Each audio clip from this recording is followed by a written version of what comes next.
Hello મિત્રો, કેમ છો? મજામાં?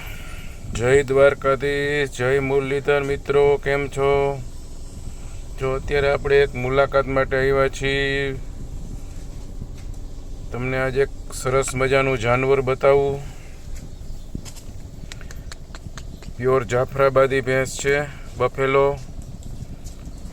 પ્રેગ્નન્ટ છે, હજી 20 દિવસની કાચી છે, એટલે 20 દિવસની એને વિયાવાની વાર છે. નવચંદ્રી ભેંસ છે, બહુ સરસ છે. ટીલી, એના સિંગનો શેપ પ્લસ એનું બોડી સ્ટ્રક્ચર, અડરનું એનું સાઇઝ પ્લસ એટેચમેન્ટ બધું જોરદાર છે. ગયા વેતરે આ ભેંસ 12 લીટર દૂધ કરતી હતી. હવે 20 દિવસની અત્યારે કાચી છે.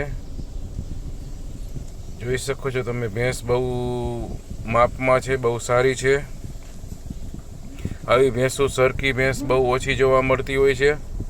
આપણા સૌરાષ્ટ્ર એરિયાની આ એક પ્યોર બ્રીડ છે, જાફરાબાદી. સારામાં સારું પ્રોડક્શન આપે છે, પ્લસ બધી રીતે સાચવવામાં આ તે બધી રીતે સારું જાનવર છે. અને કમાવા માટે પણ એક દૂધનો વ્યવસાય કરવા માટે પણ એક આવા જાનવર 2-4 હોય તો સારામાં સારું તમે એમાં પરથી કમાઈ શકો છો. તમે જોઈ શકો છો આ પેલો જો અડરમાં ખાસ કરીને બહુ સારી છે. નકર અત્યારે મોટી ભેંસો હોય ને એમાં આવું ફૂટેલ એટલે કે લચી ગયેલું હોય આરહાના હિસાબે, કોઈ બીજા પ્રોબ્લેમના હિસાબે, જેથી કરીને એમાં મસ્ટાઇટિસ કે આ થવાના ચાન્સ વધારે હોય છે. આ પ્રકારની ભેંસ હોય તો એમાં એક પ્રકારના ચાન્સ ઓછા રહે છે. Thank you for watching my video.